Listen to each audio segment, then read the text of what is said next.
নমস্কার বন্ধুরা, রেণুকা রান্নাঘরে সকলকে স্বাগত জানিয়ে আজকে একটা রেসিপি দেখাবো। একটা রেসিপি মাছের ঝোল রান্না করব। গরমের দিনে পাতলা ঝোল খেতে ভালো হয়। দেখুন বন্ধুরা, মাছটা কালকে 1 কিলো ওজনের মাছ ছিল, তাই কালকে রান্না করেছি আর 2-4টা পিস তুলে রেখেছি। এই মাছটাকে আজকে ঝোল রান্না করবো। তাই উনানটা ধুয়ে নিয়েছি, কড়াইটা বসিয়ে দিয়েছি। কড়াইটা গরম হয়েছে, তেল দিচ্ছি।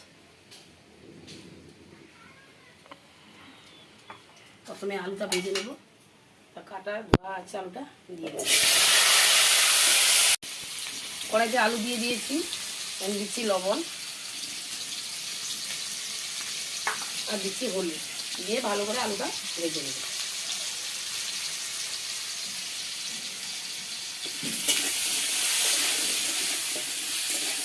বন্ধুরা, অনুষ্ঠান বাড়ি রান্না করতে হলে প্রথমে আলু যদি দাও তরকারিতে, আলু লবণ হলুদ দিয়ে তেলে ভালো করে ভেজে নিতে হবে, লাল লাল করে।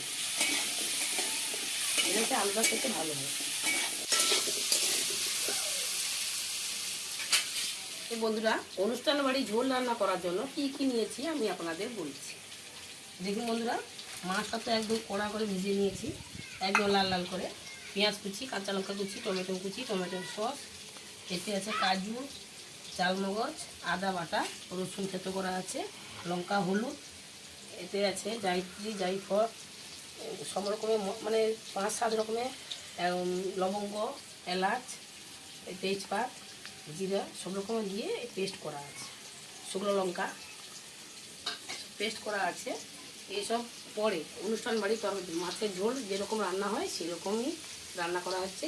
আলুটা কত সুন্দর করে ভাজা হচ্ছে, ঝটপট কড়াইতে ফেলে দিলে ঝটপট ভাজা হয়ে যাবে সেরকম না, একটু ধৈর্য ধরে ভাজতে হবে, তাহলে খেতে ঝোলে খুব সুন্দর লাগবে। বন্ধুরা, আলু ভাজা হয়ে গেছে, আমি ঢেলে নিচ্ছি। বন্ধুরা, আমি কড়াইতে দিচ্ছি সরষের তেল।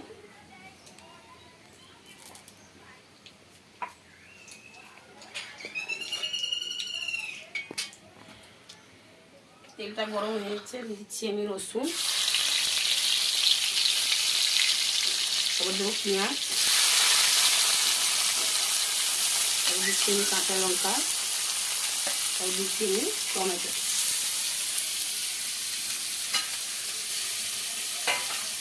তারপরে দেবো আমি লবণ। তারপরে আমি ভালো করে এই সমস্ত মশলাগুলো ভাজবো। পেঁয়াজ, কাঁচা লঙ্কা, রসুন, টমেটো সমস্ত ভালো করে ভাজতে হবে। লাল লাল করে ভাজার পরে আমি আদা দেবো।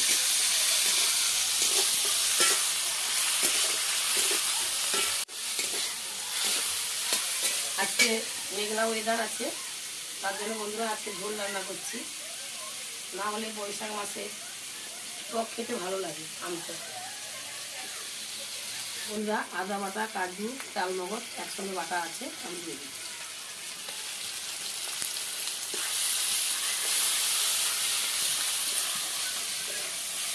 অনুষ্ঠান বাড়ি তরকারি রান্না করতে গেলে চালমগজ, কাজু, আদা বাটা তো অবশ্যই লাগবে, না লাগলে তার টেস্ট আসবে না দিলে।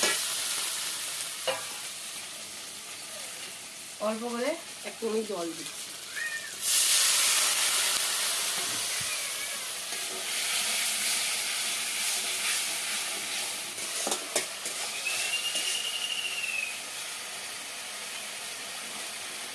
দিচ্ছি আমি হলুদ,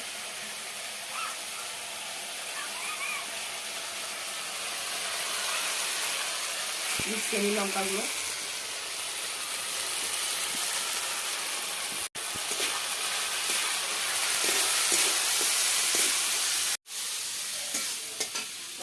আবার একটু জল দিচ্ছি।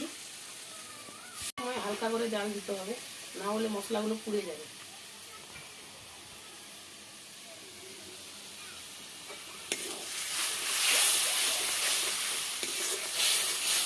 মশলাটা কষা হয়ে এসছে প্রায়, আর একটু বাকি আছে। সাইডটা তেল ছেড়ে দিয়েছে, আর 2 মিনিট মশলা কষলে মশলা কষা হয়ে যাবে। বন্ধুরা, মশলা কষা হয়ে গেছে, এরপরে আমি দিয়ে দিচ্ছি আলু। আমি আলু কষার জন্য মানে আলু ভাজার জন্য লবণ দিয়েছি, আমি জুসের মতন আমি লবণ দিচ্ছি। দেখছি আমি লবণ 2 চামচ দিলাম, ঝোল থাকবে। মশলা কষা হয়ে গেছে আর আলুও ভাজা হয়ে গেছে ভালো করে মশলার সঙ্গে। আমি জল দিয়ে দিচ্ছি, বড় বাটি 1 বাটি জল দিলাম। জলটা একটু বেশি করে লাগবে, কেন আলুটা সিদ্ধ হবে, আলু সিদ্ধ হতে জলটা একটু বেশি লাগবে। মাছটা আমি পরে দেবো, নামানোর আগে 2 মিনিট আগে মাছটা দেব। মাছটা যেহেতু ভালো করে ভাজা আছে, আগের থেকে মাছটা দিলে মাছটা ভেঙে যাবে, তার জন্য মাছটা আমি নামা 2 মিনিট আগে দেব। এখন বন্ধুরা 5 মিনিট 7 মিনিট ফুট খাবে, দিলে আলুটা সিদ্ধ হবে। আমি দিয়ে দিচ্ছি অল্প একটু চিনি, 1 চামচে মানে হাফ চামচ আমি চিনি দিলাম। আর দেবো আমি টমেটো সস। টমেটো সসগুলো অনুষ্ঠান বাড়ি রান্নাতে ব্যবহার করে, তাই আমি টমেটো সসটা অল্প একটু দিয়ে দিচ্ছি।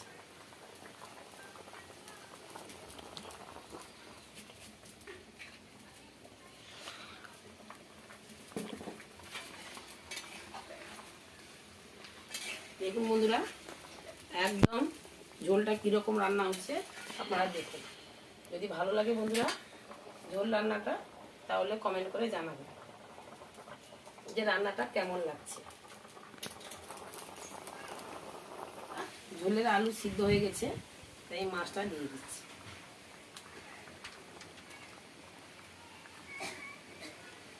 এটা রুই মাছ, এই মাছটা 1 কিলো ওজন ছিল।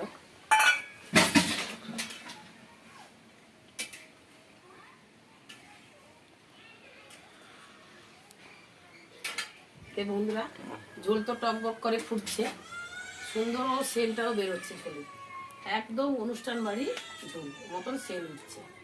বন্ধুরা এই যে গরম মশলা গুঁড়োটা দিচ্ছি, এটা আছে জিরা, গোলমরিচ, জায়ত্রী, জায়ফল, দারুচিনি, লবঙ্গ, এলাচ, তেজপাতা, শুকনো লঙ্কা, একটা শুকনো লঙ্কা দেওয়া আছে, সব পেস্ট ভাজা করে পেস্ট করা আছে। দিয়ে এই গুঁড়োগুলো আমি উপর থেকে দিয়ে দিচ্ছি। বেশি দেবো না, হাফটা দেবো, পিতা হয়ে যাবে বেশি দিলে, পরিমাণ মতন দিতে হবে। আর দেবো না, যা আছে এরকম 2টো রান্না হবে। দেখুন বন্ধু, তারপরে ঝোলটা দেখুন, দেখাচ্ছি আপনাদের, একদম অনুষ্ঠান বাড়ির ঝোল। দেখুন কত সুন্দর হয়েছে, দেখুন একটু জুস পাতে পড়লে, আলু আর একটা মাছ পড়লে বন্ধুরা আর কিছু লাগবে না। অসাধারণ অসাধারণ রান্না একদম। এরকম বাড়িতে আপনারা রান্না করে খাবেন, খেয়ে কমেন্ট করে জানাবেন যে রান্নাটা কেমন লাগলো। তো বন্ধুরা আজকে আপনাদের সামনে তুলে ধরলাম একটা রেসিপি, রুই মাছের ঝোল, অনুষ্ঠান বাড়ির ঝোল। এই ঝোলটা যদি ভালো লাগে থাকে লাইক শেয়ার কমেন্ট করে জানাবেন, পুরো ভিডিওটা দেখবেন, বন্ধ করবেন না দেখতে দেখতে বন্ধুরা। আর ভালো লাগলে সাবস্ক্রাইবটা করে দেবেন। সবাই ভালো থাকবেন, সুস্থ থাকবেন। আজকে ভিডিওটা শেষ করলাম, আবার কালকে ভিডিও নিয়ে আসবো, নতুন ভিডিও। আপনারা দেখতে থাকুন, সঙ্গে থাকুন।